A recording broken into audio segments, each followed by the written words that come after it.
如果你经常熬夜加班，那么一定要注意了。老辈人常说凌晨3点是一天里阴气最盛的时辰，你以为熬的是加班费，说不定就已经踩了不该碰的忌讳了。所以说上夜班时千万不要打瞌睡，更要时刻警惕身边的同事们，因为你永远不知道陪你加班的同事到底是活人还是阿飘。全网都说手机电量待期必刷恐怖片，说白了不过是幸存者偏差罢了，而真正的恐怖电影玄学藏在电量带8里。话不多说，马上开始今天的职场恐怖故事上夜班。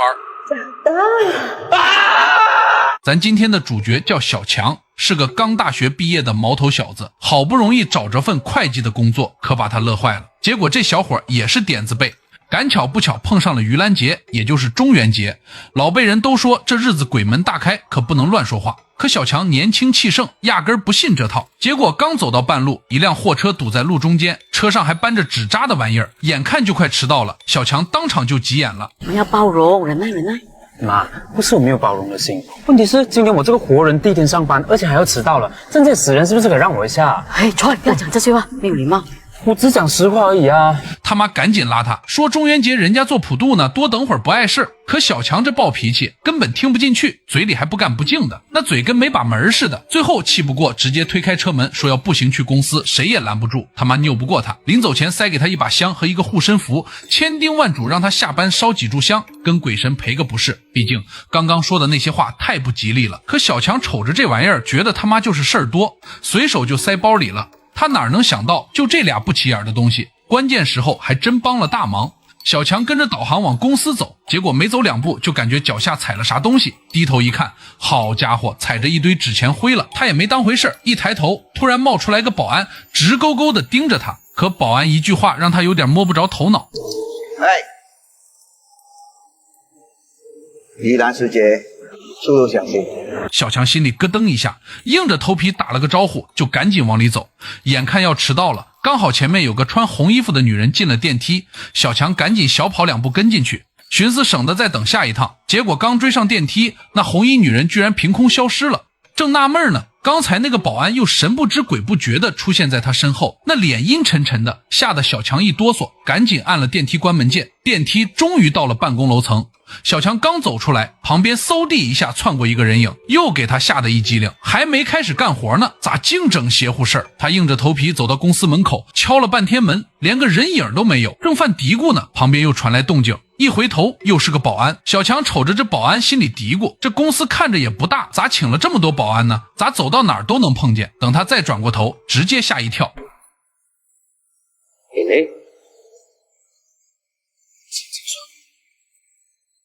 看这公司也没几个人，小强尴尬的打个招呼，也算是跟大家认识了一下。可他心里总感觉哪里不太舒服，但也说不出来。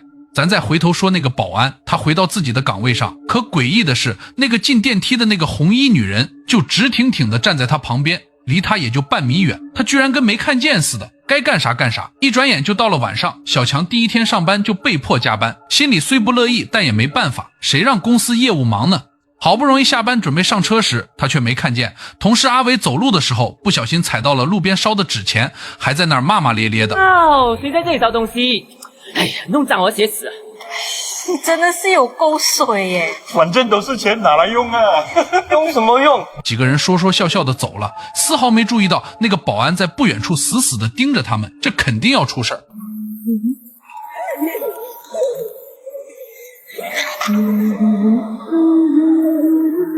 第二天，小强照常上班，刚到公司楼下，又在同一个地方碰见了那个保安，还是直勾勾的站着，跟个木头桩子似的。更邪乎的是，那个红衣女人居然又出现了，依旧走在他前面。小强心里犯怵，但也没办法，只能硬着头皮跟上。火急火燎地冲进电梯，结果这回红衣女没消失，就站在电梯角落里一动不动。可进了电梯，小强突然觉得不对劲儿，这大夏天的，自己嘴里居然哈出白气了。能哈出白气，说明电梯里温度骤降啊！但是啥能让温度突然变低呢？小强心里瞬间就慌了，后背直冒冷汗。他下意识地回头望了望红衣女人，那女人依旧面无表情，可小强总觉得浑身不自在。电梯门一开，他赶紧跑出去，还想回头确认一眼，可电梯门哐当一下就关上了。小强安慰自己是加班太累产生幻觉了，可他没注意到电梯最后停在了4楼，这楼层可不简单，后来可是要了老命了。很快到了晚上，小强又被留下来加班，正低头算账呢，突然听到楼上传来哒哒哒的声音，跟弹珠掉地上一样。紧接着周围又响起了诡异的笑声，下一秒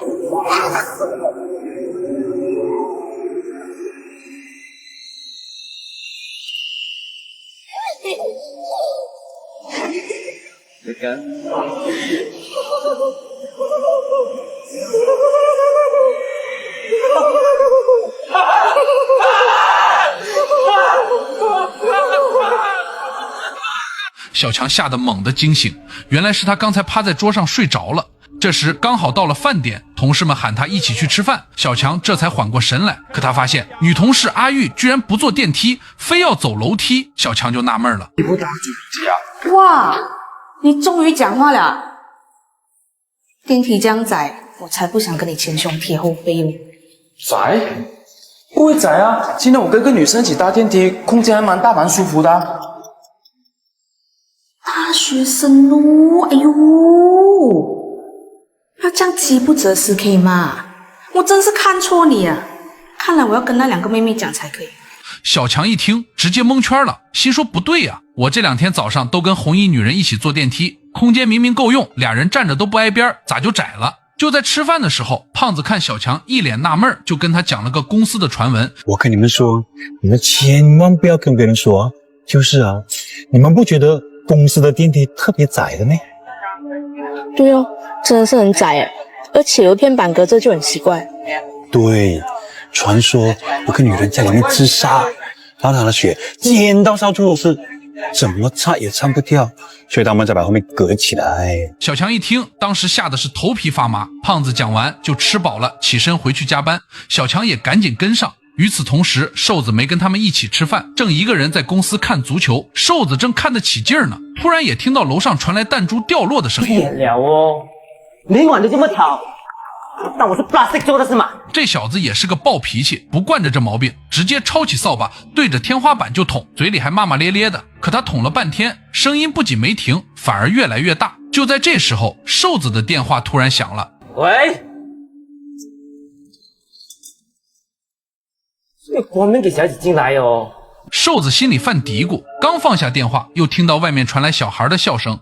他以为是同事没关门，拿起棍子就往外走，结果一看，外面连个人影都没有，反而飘过一个他从没见过的保安。这事儿越来越不对劲儿了。另一边，小强吃完饭回到公司，打算坐电梯上楼，刚走进电梯就被吓了一跳，还真跟胖子说的一样，这电梯窄的离谱，只能塞进一个人，俩人站进去都得贴在一起。小强心里越想越慌，前2次坐的时候明明宽敞的很啊，咋几个小时的时间突然就变窄了？他下意识地瞅了瞅电梯的楼层按钮，这一瞅直接吓得腿都软了。昨天早上明明看到有4楼，可现在按钮上只有3楼，原来的4楼居然变成了3A。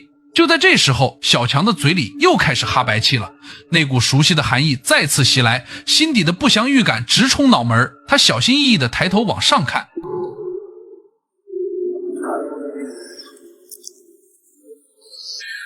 只见那个红衣女人居然倒挂在电梯天花板上，直勾勾地盯着他，还冲他咧嘴笑。这大半夜的谁能受得了？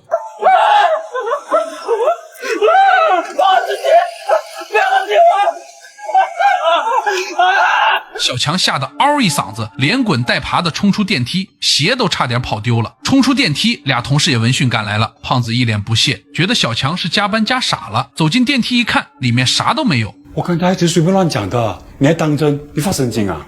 小强这时也开始怀疑自己，难道真的是自己眼花了？为了让自己清醒，小强跑到厕所洗把脸，可刚把水泼到脸上，厕所的灯突然啪的一下灭了，整个厕所陷入一片漆黑，伸手不见五指。小强吓得一哆嗦，赶紧掏出手机打开闪光灯，摸索着走出厕所。可他走到办公室一看，竟然一个人都没有，就连刚刚胖子和瘦子全不见了，这公司瞬间就空了。小强心里发毛，顺着走廊往外走，结果在门口看到了白天那个保安，他居然在和同事瘦子蹲地上打扑克，可俩人的状态明显不对，面无表情，动作僵硬，眼睛直勾勾地盯着对方，跟中了邪似的。无论小强怎么喊，他根本都没反应。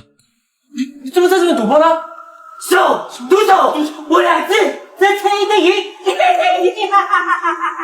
保安见小强走过来，突然开口说话了：要不要赌？我有很多钱，你不要赌钱，可以赌手、赌脚，还是你要赌眼睛？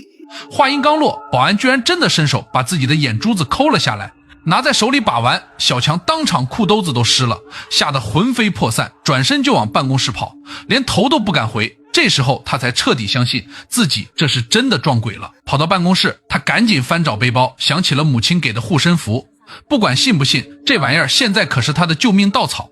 刚把护身符攥在手里，外面就传来咯噔咯噔的脚步声，是高跟鞋敲击地面的声音。不用想也知道，肯定是那个红衣女人来了。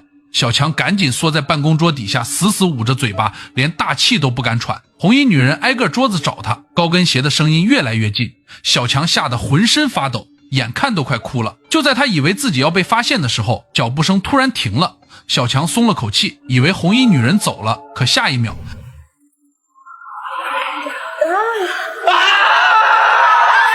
幸好小强赶紧掏出那个护身符，红衣女人看到这个护身符，居然发出一声怪叫，转身就跑了。真别说，这护身符还真管用，关键时刻果然救了小强一命。赶紧掏出手机想给同事打电话求救，可这破手机关键时候还掉链子了，怎么打都打不通，一点信号都没有。小强没办法，只能硬着头皮往外走。刚走到电梯口，就听到电梯里传来女同事阿玉的求救声。小强赶紧跑到电梯门口，结果发现阿玉被关在电梯里了。可就在这时，阿玉感觉身后发凉，下一秒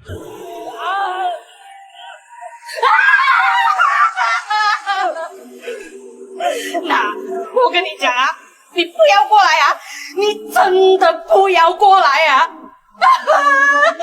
有鬼啊！可电梯里除了阿玉啥都没有。小强正纳闷呢，电梯突然开始上升，最后停在了那个并不存在的4楼。危急时刻，那个保安大哥突然赶了过来，小强这才反应过来，哭哭啼啼的跟保安大哥说了刚才的遭遇。保安大哥叹了口气，跟他解释：这栋大楼啊，本来就是人烟稀少，而且啊，累积了很多阴气。再说啊，现在是盂兰节，那些鬼魂啊，到处乱跑。你们啊，好死不死啊，乱讲话，得罪了他们。现在惹事上身了。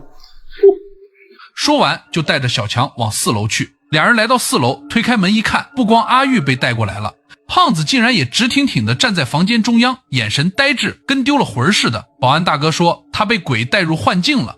阿飘正在迷惑他，再晚一会儿他的阳气就被吸光了，赶紧把他叫醒。小强终于打开了门，冲了进去，上去抬手就给了胖子几个大嘴巴子，啪啪2声，胖子猛地一哆嗦，终于醒了。就在这时候，红衣女人突然现身了，站在房间中央，眼神怨毒地盯着他们。保安大哥质问他：你已经死了很久了，为什么不走？